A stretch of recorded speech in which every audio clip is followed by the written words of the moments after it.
Okay, good morning everyone. So our topic again is the CPU, Central Processing Unit. So the first is, what is CPU? Please read all together. CPU stands for Central Processing Unit. It's like the brain of a computer responsible for processing data and instructions. Okay, again, the CPU is, pakitandaan, Central Processing Unit. Siya lang yung nagpo-process about do sa mga instruction natin. Kasi we have three processes sa computer system. The input, the process, and the output. Once na nag-enter, for example, ng text, it is input. Then, yung ipaprocess niya para mapunta sa output, which is the monitor. Then, it is like a brain or human brain. So, it's a brain of a computer responsible for processing data and instructions. So, kung for example, mabagal ang ating brain, mabagal din yung pag-process niya at mabagal din yung output niya. Kaya merong nagahang ng mga system unit. Another factor is the CPU. But before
Hello everyone. In this video, we're going to talk about CPU cooling, and we're going to talk about the components that are involved in CPU cooling. And we're also going to discuss the two different types of cooling that can be used to cool a CPU, such as air cooling and water cooling. Now, the biggest heat generator in a computer is the CPU. The CPU is the brain of the computer, and it produces an enormous amount of heat in a very short amount of time. In fact, if a CPU were to run by itself without using any cooling components, the CPU would likely fry itself within 10 seconds. So to remedy this problem, a CPU needs a heatsink to help dissipate the heat. A heatsink is basically an aluminum block with fins that directly makes contact with the CPU. And the heatsink's purpose is to increase the surface area of the CPU so that it can make more air contact for cooling. The larger the heatsink, the larger the surface area will be, therefore increasing the cooling ability. The fins on the heatsink are designed to further increase the surface area for air circulation. Once the heatsink makes contact with the CPU, the heat will transfer from the CPU to the heatsink, where the air will cool the heatsink, which will cool the CPU. Then, on top of the heatsink would be a fan. The CPU fan is designed to move air across the heatsink to help keep it cool. Now, this type of CPU cooling is called air cooling, and this is what the majority of computers use when cooling a CPU.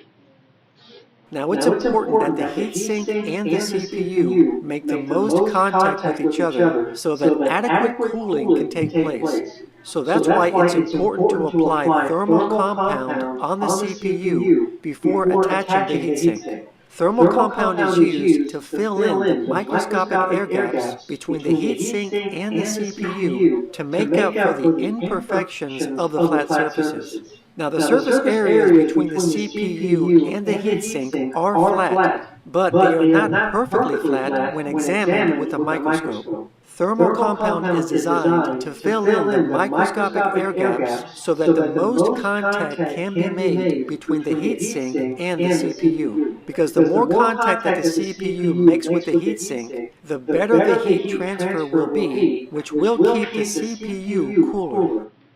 And another type of CPU cooling is water cooling. So instead of using air, this type of cooling uses water to cool the CPU. So for example, here is a water cooling unit for the CPU. There is a pump, hosing, and a radiator. And inside this unit is water. This unit is placed directly on top of the CPU, just like a traditional heatsink, and the pump inside constantly circulates the water throughout the entire unit to help keep the CPU cool. Once the water reaches the radiator, the water is air-cooled by a radiator-mounted fan that draws air into the radiator and cools the water. Then the cycle is repeated, so a constant flow of cool water makes contact with the CPU. So as a result, water cooling cools the CPU better than air cooling. They are also more quiet, but at the same time, water coolers are more expensive. Now, CPU water coolers are not as common as air coolers.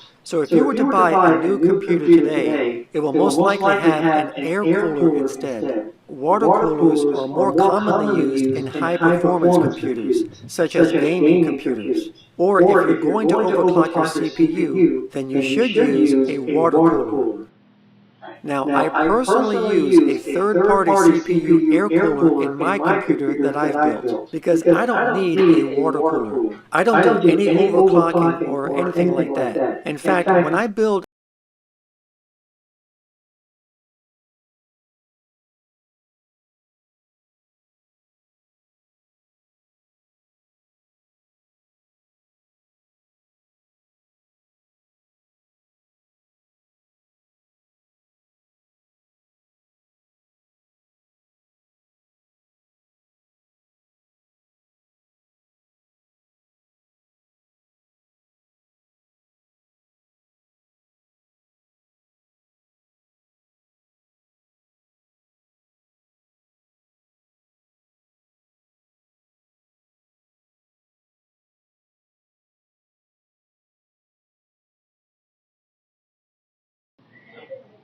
Things to consider with liquid cooling. Please read all together. Costs more than air cooling. Needs occasional maintenance. Checking liquid levels. Slightly more complex to install. Okay, so di ba sinabi nga mas expensive daw ang liquid cooling kaysa sa air cooling. Okay? Next is needs occasional maintenance, yung sinabi ko kanina. Checking the liquid level. Then, it is slightly more complex to install. So, mga expert ang usually nag-install nito. Sana lalamunan to. Okay. So, first is the ALU. Okay? Arithmetic Logic Unit. Ano sa tingin ninyo ang ginagawa ni ALU? Next tayo. Anyone from the group? From the definition, para saan si ALU? Yes. Nagsosolve. Okay? Mathematical. Give me example ng numbers na sinusolve lang ng ating system unit. 1 and 0. Anong tawag po sa 1 and 0 na yon? Ano? Numeral? Very good. Binary. Okay? So, it is responsible for performing arithmetic and logical. Next, control unit. Please read all together. Control unit manages the flow of data and instructions. Okay. Kuya, para saan si control unit? Siya po yung ma-manage ng data, ma'am. Siya po yung nagpa-process and nag-manage ng data. Nagbibigay po siya. Bakit kailangan kaya, sa tingin mo, bakit kailangan ng control unit? Para po mas organized. Very good. So, ang galing mo doon. Okay. So, si control unit is like a manager dun sa, or traffic enforcer dun sa system, sa CPU. So, kailangan niya ma-determine kung alin ang kailangan na i-process agad, alin yung sa susunod, alin yung next. Okay? Next. Next naman natin ay registers. Please read what is registers. Registers are high-speed memory locations within the CPU used for temporarily storing data during processing. Okay. So, si register is the high-speed memory location. So, sa register, dyan nakalagay si cache. So, parang, baka malito kayo, parang parehas mamaya yung definition ni register and cache. So, mamaya, anuhin natin. So, si register kasi is, dyan nakalagay yung common na, madalas, na procedure na ginagawa natin sa system unit. Sa system unit. Tapos, para hindi na paulit-ulit yung calculations ni system unit or ng CPU, is dyan niya sinisave. Pero dito is, maliit lang yung memory na yun. Okay? So, dito sa place na to, for example, araw-araw ako nag-open ng Facebook. Okay? So, nag-open ako ng browser, then Facebook. Okay? So, kung araw-araw ko siyang gagawin, di ba parang araw-araw din ni CPU, ika-calculate yun. So, ang ginawa nila, kung common na ginagawa yun ni user, isi-save niya na yung instruction na yun, para the next na magbubukas siya, hindi na magka-calculate yung CPU. Pero, ang catch dito, konti lang ang kaya niyang i-save na instructions. So, hindi pwedeng parang, kasi konti lang yung MB or MB na pwede niyang i-save. Okay? So, let's have a analogy para lalo nating maintindihan. So, kung nakapag-download kayo ng PowerPoint, may notes yan doon sa gilid, ay sa baba.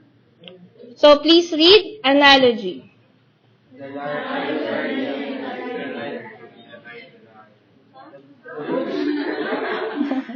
Okay, again po.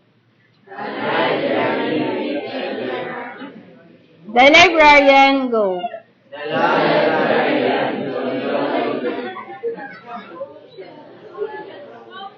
Okay, 1, 2, 3, go.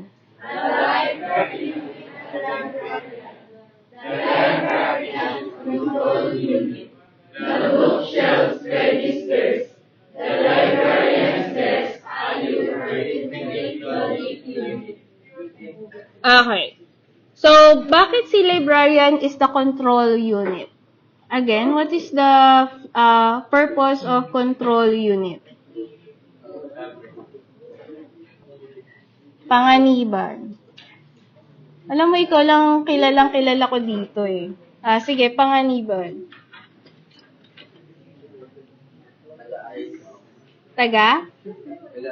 Taga-ayos. Taga-salansan.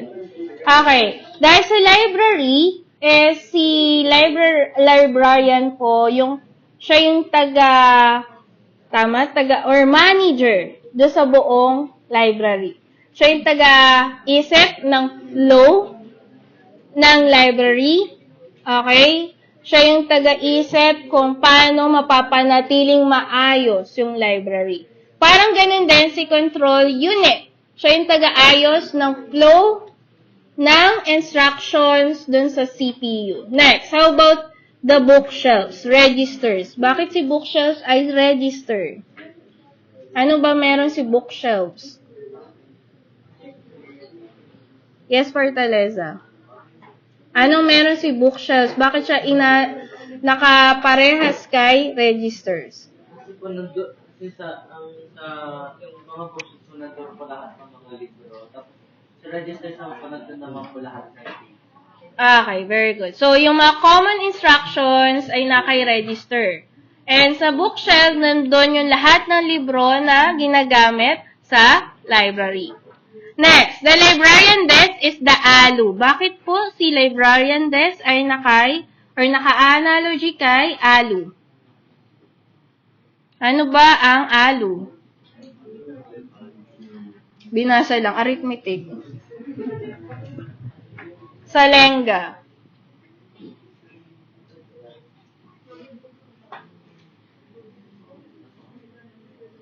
So, bakit ALU? Doon common sa library, doon po yung place kung saan nag-iisip si librarian ng mga kailangan niyang gawin. Not only the arithmetic, okay? Pero doon siya sa place na yon nagsusolve ng mga problems. Naka-problem sa library. Nagigets? Okay, next tayo. Analogy. Ay, sorry, multiple course pa pala. Sa multiple course, meron tayong multiple CPU, often contains multiple cores, allowing them to handle multiple tasks simultaneously, which is known as parallel processing. Kung mapapansin ninyo, si Intel kanina ay meron siyang Core i3, Core i5, Core i7. And ang pinaka-latest ay Core i9. Check ko kung tama yung nasa Core i9. So, ibig sabihin, yung ilang core yon sa isang CPU. So, 9 yung cores niya, yung iba ay 7, yung iba ay 3, at yung iba ay 5. Ngayon, bakit importanteng maraming cores? Yes, Panganiban. Mas maraming core, mas mabilis. Okay, mas mabilis. Kasi, maraming magmumultitask sa lahat ng inopen ninyong program. So, let's have an analogy daw. Ang analogy natin, a chef and a pantry. Isipin natin na ang kitchen ay CPU. Anong advantage kung maraming chef sa loob ng kitchen natin? Yes. Alin ang mabilis?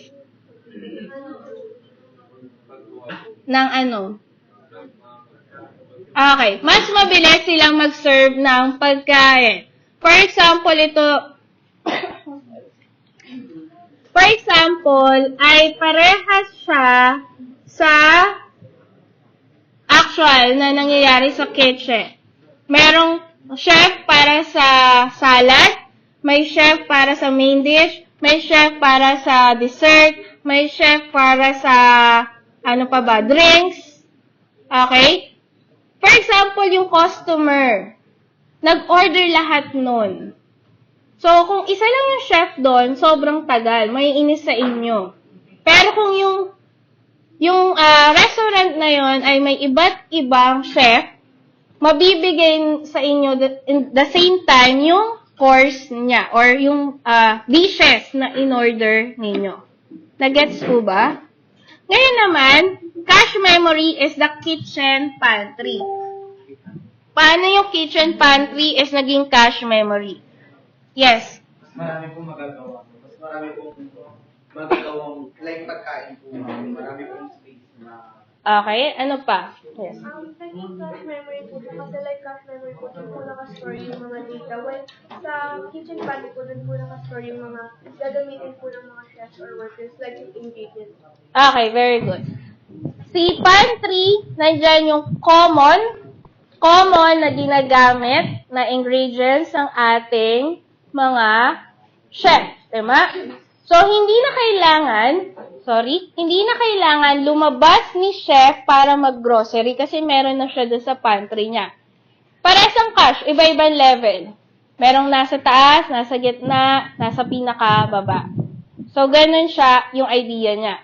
So, sa atin, kung i-connect natin siya sa ating system unit or CPU, si cache ay may iba't ibang level, level 1, level 2, level 3. Doon nakastore yung data or common instruction na ginagamit natin. So, hindi niya na kailangan pumunta kay RAM para magtanong or mag-solve ng instruction na yun. Nandun na lang doon sa pinaka-cache. Okay, next tayo. Okay. Nahabaan na po sila. Okay, ako na lang magdi-differentiate. Ang Intel ay, these are two manufacturers na common na nagsusupply or gumagawa ng CPU, Intel and AMD. Si Intel ay single core performance, meaning to say, kailangan, kahit multiple core siya, maraming brain, kailangan i-occupy muna niya yung isang brain bago makapunta sa another brain. Okay, kailangan niya mapuno na muna yung isang brain bago makapunta sa another brain. Si AMD naman ay multi-core performance or multi-threading. So, dito, kunyari, may tatlo siyang brain. Ayan. Hindi niya kailangan mapuno yung isang brain. Okay? Pwede na siyang mag-jump do sa another brain. Okay? So, yun yung difference nila. Then, allows no further overclocking potential which allows user to increase the CPU clock speed for even better performance. Ito kasi, ituturo ko ito sa inyo next time, yung paano mag-focus lang ng clock speed dito sa program na to. Ewan ko kung yung mga gamer alam nyo na yung CPU nila ay nakafocus lang do sa program na to para mas mabilis yung program na yon. Okay? So, may ganun si Intel. Ito naman daw si AMD is good choice for video editing and 3D rendering. So, mas madala si AMD ginagamit sa mga gaming. Tapos, mas mura daw si AMD at energy efficient si AMD kaysa kay Intel. Okay? Consume more power. So, mas madaling uminit si Intel kaysa kay AMD. Next is, lahat ng Apple na bago ngayon, kasi sa akin hindi po updated. Kung nakikita niyo, Core i5 pa. Pero si Apple po ay naglabas ng another CPU. Ang tawag sa kanya ay M1. So, may different version siya. Ayun, tama. Tapos, MacBook or Mac Mini ang ginagamit. super efficient and fast, great for web photos and software, makes Mac OS work super smoothly.